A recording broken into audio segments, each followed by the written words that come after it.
Down below us is the Chalke Valley History Festival, spread out in all its rapidly growing glory. But this end, Dave, is all yours. Pike and shot events running the living history side of the festival. It is indeed. Pike and Shot Events Limited has been in charge of the living history, re-enactment and educational element since its conception. Now this is growing to be one of the largest festivals in Britain, covering a mix of literature and living history. So what have we got on the living history side then? Well, if we start with the earliest period, we've got Celts of this particular area, which are the Durotriges, and of course their arch enemies, the Roman army.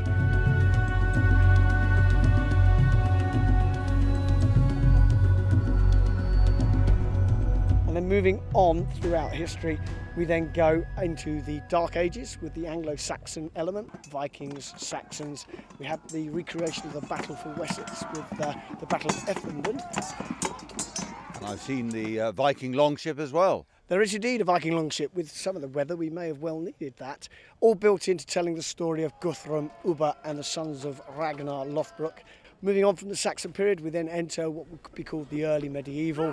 We have people from the Crusades. This particular year we have trebuchets, large throwing engines, and that's explained with practical demonstrations and have a go element as well. Over the beams, let's go!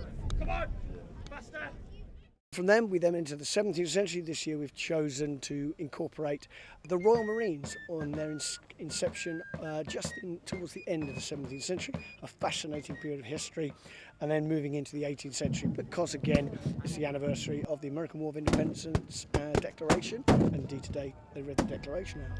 And I've already spotted the next period, the Coldstream Guards. Absolutely, the Coldstream Guards, and in this particular case, the 21st ME Regiment from France.